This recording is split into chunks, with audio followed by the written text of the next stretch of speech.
Hi everyone, I'm Zane Vergy. Every single year, tens of millions of people around the world are displaced by natural disasters. One of their most immediate needs is shelter, something to protect them and to give them a safe and a private place to sleep. Tina Hovsepian is the creator of Cardborigami. It's a lightweight folding structure, as you saw, made of cardboard, and it turns into shelter within just seconds. Also joining me is Eitan Edwards. He's the executive director of the International Preparedness Network, and he's been a first responder in many natural disasters. Tina, let's start with you. What an amazing innovation. Tell us a little bit about what you want to achieve and how you see this unfolding. Sure. So the main point of why I designed Cardborigami, although it does provide instant shelter and space, privacy and protection, is to be a launching pad to get people into permanent housing. So I just wanted to really make that clear from the beginning, because there is a misconception that we hand these out to people and then that's it. But we all know handouts don't help. We want to empower individuals to do better for themselves, no matter what the situation they're in. Is this something that you would use in a disaster environment? Absolutely. One of the great things about the Cardborigami is that it's so easy to assemble. It's just nothing to do. And oftentimes in these circumstances and disasters that people are stressed, they're hurt, they're frightened, and the last thing that you want to do is to kind of like, fiddle with tent poles and all the other things that you need to kind of like erect a temporary shelter. And this deploys almost instantly, and that's something that's desperately needed all over the world right now. So I'm really, really happy for this. And I think something that's really exciting about this, Tina, is that this is derived from origami. Correct. Have you always been passionate about it? Have you studied it? Or is this something that just kind of happened? It's a funny question because people tend to think I'm an expert at origami, and I've been doing it ever since I was a child. But honestly, this all happened in one semester while at the USC School of Architecture. And it really started with a determination to help my local community, because Los Angeles is the homeless capital of the nation, and I've grown up there seeing and witnessing people living on the streets. So after that determination, I chose the material, which is cardboard, and I started playing with folding, and what better than origami, the ancient art. Why don't you take us all through it? I believe there is one. Yes. And if you guys can just do a little demo for us. Okay. And actually show to us how exactly it works. Sure. So I'm going to demonstrate how quickly and easily you can deploy a cardborigami.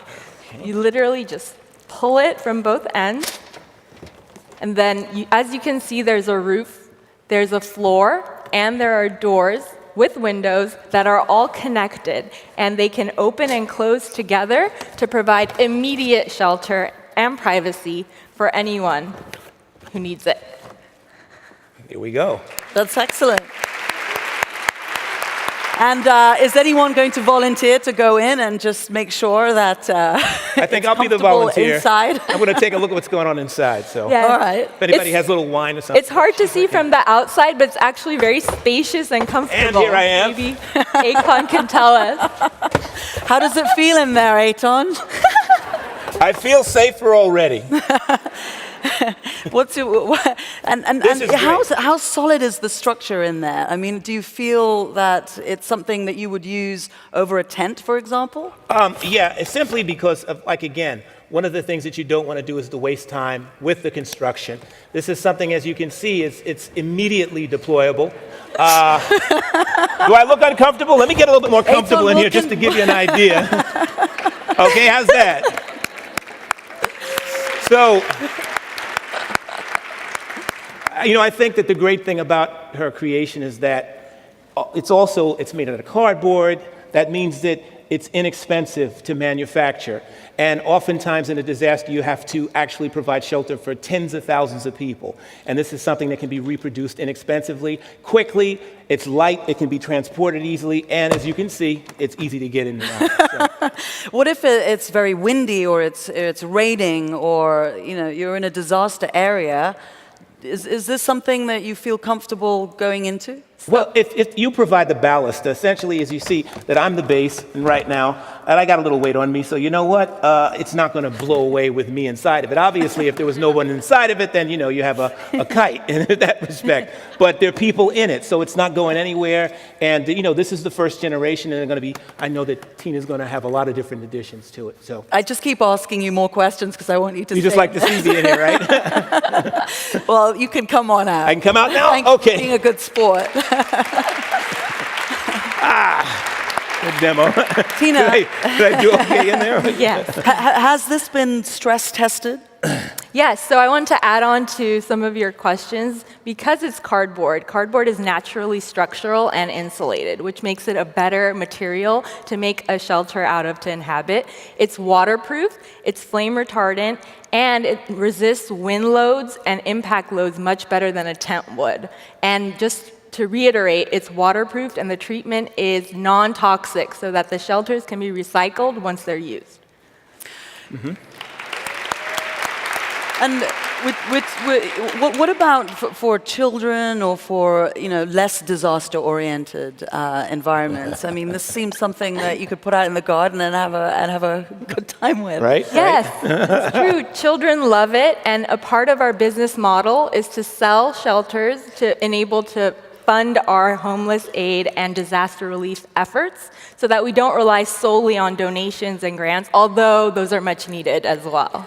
I'm really interested in the origami sort of side of it, because is there a mathematical or a scientific or kind of a strategic way that the folds have been done that, while you were in architecture school, that, you thought, well, this angle works better and this is the right origami fold? Sure. Was that some of the thinking that's gone into this technically? Yes, actually, I took a typical fold, which is called the pleat, which is one section of the shelter, and that I worked with the different dimensions and making it so that it's tall enough for people to sit in comfortably, long enough for someone to lay in comfortably, and the floor, I had to come up with a whole new pattern to be able to fold it with the roof all together as one piece. And that's why it's a patented shelter that can be deployed immediately.